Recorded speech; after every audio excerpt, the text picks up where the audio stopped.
আমরা অনেক সোশ্যাল সাইটে অ্যাড আছি, সবাই এই পোস্ট করে দেন। বিভিন্ন সিগন্যালে আমাদের অনেক ভাই বন্ধুরা আছে, আপনাদের অনেক ছোট ভাই আছে, বোন আছে, সবাই যেন অ্যালার্ট হয়।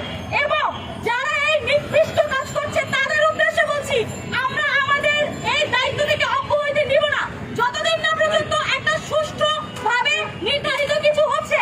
আমাদের ভয় দেখিয়ে কোনো লাভ নেই, আমরা ভয় পাচ্ছি না।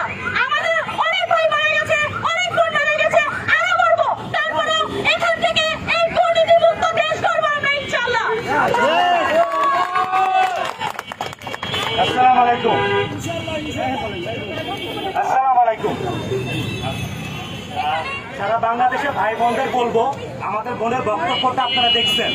যারা যেই দুটা মেয়েকে নিখোঁজ করা হয়েছে বা যেটাই হয়েছে, সারা বাংলাদেশের মানুষদের বলবো এটা ভাইরাল করেন, দুইটা বোনকে খুঁজে বের করার জন্য আমাদের সহায়তা করেন।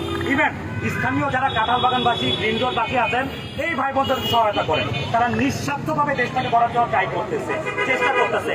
সর্বাত্মকভাবে আমাদের উচিত এদেরকে সহায়তা করা। এর বেশি একটা কিছু বলার নাই। একটা খবর আছে, ল্যাবেটের ওদিকে নাকি গাড়ি একটা পাওয়া গেছে, সেখান থেকে ধরছে। দাঁড়ান, আগে শিওর না, ল্যাবেটের সামনে একটা গাড়ি শোনা গেছে পাওয়া গেছে নাকি। তো আমরা তাও না ছাড়ি, দেখি এটা গুজবও হতে পারে, ঠিক আছে? তাহলে সবাই আমরা দেখি, তারপর যদি সঠিকভাবে জানা যায় তারপর আমরা গতকালকেও সেম ঘটনা 2টা থেকে 3টা হয়েছে। এদের মধ্যে 1-2জনকে পাওয়া গেছে, আর একজনকে আমি যত শুনেছি পাওয়া যায় নাই। এগুলো দিয়ে তারা কি প্রমাণ করতে যাচ্ছে আসলে আমরা বুঝতে পারতেছি না, কিন্তু আমরা সবই বুঝতেছি আসলে তারা যে কি বোঝাতে যাচ্ছে, কি করতে যাচ্ছে। যারা রেন্টাকারের বিজনেস করেন বা প্রশাসনে আছেন, যারাই আছেন, যারা রেন্টাকারের বিজনেস করেন, তারা চাইলেই কোনো গাড়ির ডিটেইলস বের করতে পারেন।